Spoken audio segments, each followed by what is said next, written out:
Hey everybody, today I want to talk a little bit about what's going on in my 125. I've been having some, I'll say, issues for lack of a better word over the last several weeks, and today I want to break down all of the reasons we've been having all these various issues. There are reasons behind everything that's been happening so far, and in this video we're going to break them all down.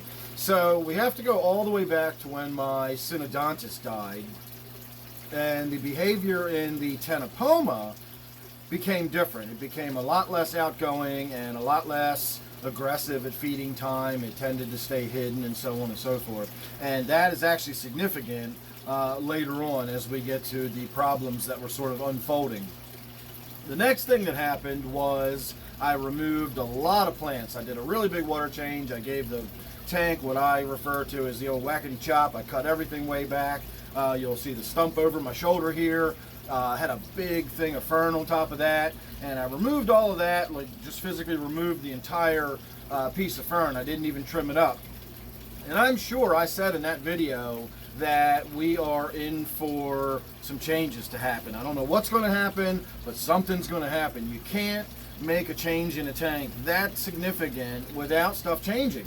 I let a bunch of light into the tank. I changed the amount of nutrients that were being absorbed. It just totally changes what's going on in a tank when you remove a huge clump of plants like that. You allow for more water flow and so on and so forth. So I said back then, get ready for some changes. And then apparently I promptly forgot that I was expecting any changes, because after a little while, I started to notice a bunch of really weird green hair algae starting to grow all over everything, and that started getting me kind of concerned. I was beginning to wonder where all this algae was coming from and why I was having this algae explosion and everything. I just explained why, but again, I was still wondering where all this algae is coming from and so on and so forth. And about that time, I started noticing a weird smell coming out of the tank, and that's what really had me concerned.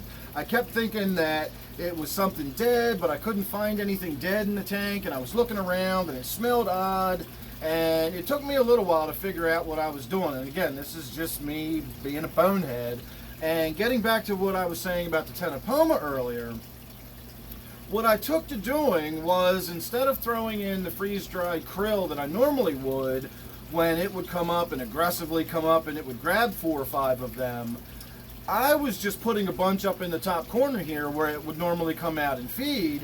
And when I did that, the other fish would come and they'd start eating the krill, and so what I wound up doing was just putting enough in there that he'll get to it when he gets to it. If all the other fish eat it, who cares? There'll just be plenty of krill in the tank, and he'll be able to come up and eat what he wants when he wants.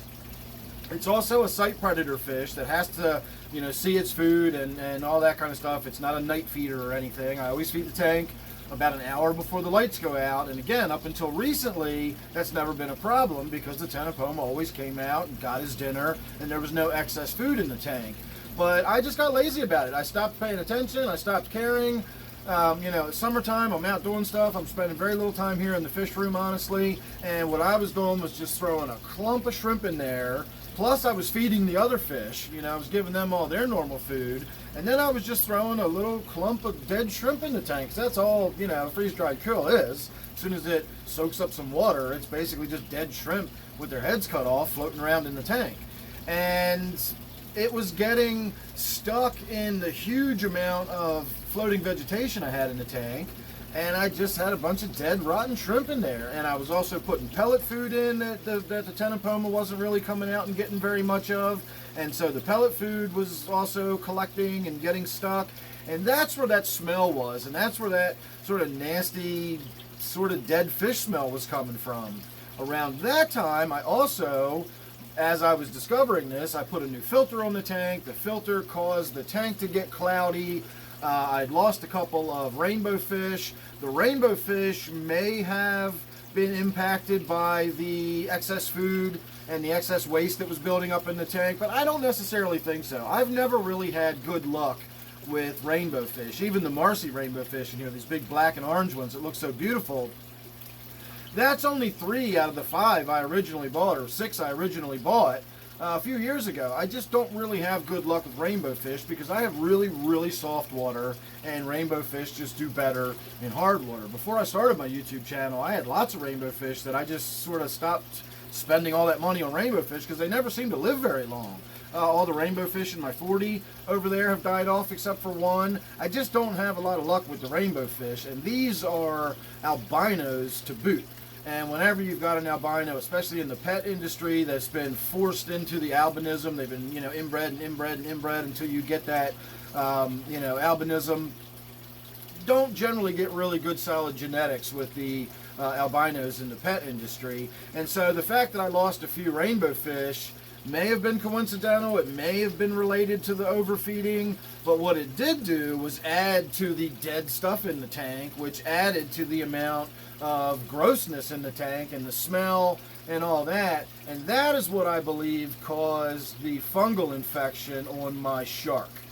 I know I shot a video recently where I got in there and I cleaned a bunch of mulm and stuff out of the tank, but I don't think that would have had as much of a likelihood of causing an infection on the shark as all that dead, rotten fish material. Mulm does pollute your tank to some degree. It does produce bacteria, and while it's breaking down, it's certainly producing ammonia, which, if you've got a good, healthy nitrogen cycle, will get dealt with sort of as it's being produced. So the mulm isn't really that big of a deal in those regards, and once it finishes decomposing, it's just kind of like dirt at the bottom of the tank. It's decomposed. So if all of this time had gone by and I wasn't getting any fungal infections on any of the fish, and I've got tanks that have a lot more mulm in them than this one did, and I don't have problems with fungal infections. This tank had dead shrimp floating all around it. It had dead fish stuck in the leaves of some of the plants in there. And I think at the end of the day, that's what my issue was. It was me being careless, overfeeding the tank. The algae, that was weird, but it wasn't a problem, and I know where it came from. The cloudy water, I know where it came from. I switched out the filter. I put a new filter in. I said in that video, we can expect to see some cloudy water for a little while after I do this. I've actually been running my UV light in this tank, which I never do, and I've still got kind of cloudy water, and I don't know why. So I'm going to turn the UV light off after this video, and I would imagine if I leave it alone, and I've already stopped overfeeding, I've gotten on top of all that, I figured out what I was doing wrong, and so, the tank will swing back in, and we'll get back in line. The smell's gone.